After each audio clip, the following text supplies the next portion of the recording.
દર મહિનાની પહેલી તારીખે બદલાવ આવતા હોય છે. દર મહિનાની જેમ 1 સપ્ટેમ્બરથી ઘણા મોટા અને મહત્વના ફેરફારો થવાના છે, જેની સીધી અસર તમારા ખિસ્સા પર પડી શકે છે. ચાંદી પર હોલમાર્કિંગ થી લઈને એટીએમ ટ્રાન્ઝેક્શન અને રાંધણ ગેસના ભાવ સુધી બધું જ તેની સાથે જોડાયેલું છે. તેથી આ નવા નિયમો વિશે પહેલેથી જાણી લેવું ખૂબ જ જરૂરી છે, જેથી કરી તમારા ખિસ્સાની ભારણ વધુ વધી ન જાય. ચાલો તમને આ ફેરફારો વિશે વિગતવાર જણાવીએ અને જાણો આ ફેરફારો સામાન્ય માણસ પર શું અસર કરશે.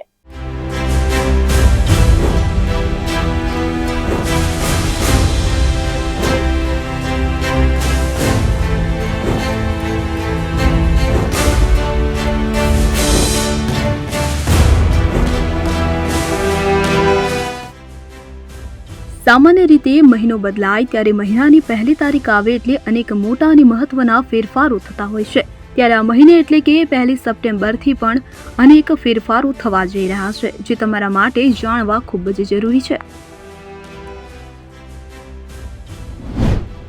1 સપ્ટેમ્બરથી થશે આ 6 મોટા ફેરફારો.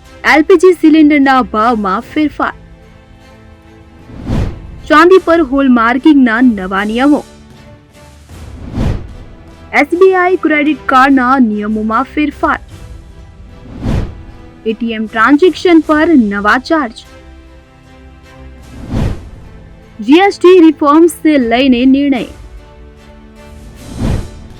ફિક્સ્ડ ડિપોઝિટના વ્યાજ દરમાં ફેરફાર. દર મહિનાની પહેલી તારીખે એલપીજી સિલિન્ડરના ભાવમાં ફેરફાર થાય છે. 1 સપ્ટેમ્બરે પણ ભાવ વધી કે ઘટી શકે છે. આ ભાવ ઓઇલ કંપનીઓ અને આંતરરાષ્ટ્રીય બજારના આધારે નક્કી થાય છે. જો ભાવ વધશે તો તમારું રસોડાનું બજેટ થોડું ખોરવાઈ શકે છે, પરંતુ જો ભાવ ઘટશે તો તે તમારા માટે રાહતના સમાચાર હશે. તેથી તમારા માસિક ખર્ચનું પ્લાનિંગ કરતી વખતે આ બાબતનું ધ્યાન રાખો.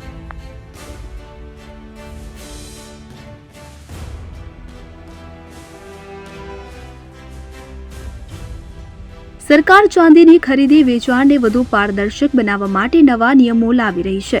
મીડિયા રિપોર્ટ્સ અનુસાર સોનાની જેમ ચાંદીના દાગીના પર હવે હોલમાર્કિંગ ફરજિયાત થવાની તૈયારી ચાલી રહી છે.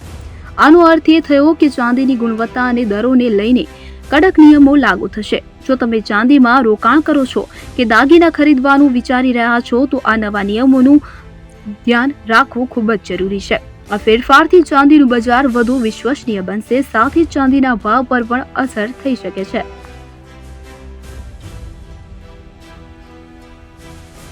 એસબીઆઈ ક્રેડિટ કાર્ડ યુઝર્સ માટે નિયમોમાં મોટો ફેરફાર થવા જઈ રહ્યો છે. ક્રેડિટ કાર્ડથી બિલ ચૂકવણી, પેટ્રોલ ડીઝલની ખરીદી કે ઓનલાઈન શોપિંગ પર હવે વધારાના ચાર્જ લાગી શકે છે. જો તમારું ઓટો ડેબિટ ફેલ થશે તો 2% પેનલ્ટી લાગશે. આ ઉપરાંત ઇન્ટરનેશનલ ટ્રાન્ઝેક્શન પર પણ વધારાની ફી ચૂકવવી પડી શકે છે. રિવોર્ડ પોઈન્ટ્સની વેલ્યુ પણ ઘટી શકે છે. જો તમે એસબીઆઈ કાર્ડનો ઉપયોગ કરો છો તો તમારા ખર્ચનો હિસાબ પહેલેથી જ નક્કી કરી લો, જેથી તમે પેનલ્ટીથી બચી શકો. કેટલીક બેંકોમાં એટીએમમાંથી પૈસા ઉપાડવાના નિયમોમાં પણ ફેરફાર થઈ શકે છે. જો તમે નિર્ધારિત મર્યાદાથી વધુ વખત એટીએમનો ઉપયોગ કરશો તો વધારાના ચાર્જ લાગી શકે છે. આથી બિનજરૂરી એટીએમ ટ્રાન્ઝેક્શન ટાળો અને ડિજિટલ પેમેન્ટનો ઉપયોગ વધારો. કેટલીક બેંકોમાં ફિક્સ્ડ ડિપોઝિટના વ્યાજ દરમાં ફેરફાર થઈ શકે છે. હાલમાં મોટાભાગની બેંકો 6.5% થી 7.5% વ્યાજ આપે છે, પરંતુ એવું માનવામાં આવે છે કે આ દરો ઘટી શકે છે. જો તમે એફડીમાં રોકાણ કરવાનું વિચારી રહ્યા છો તો હાલના ઊંચા વ્યાજ દરનો લાભ લેવા માટે એક્સપર્ટની સલાહથી ઝડપથી નિર્ણય લો.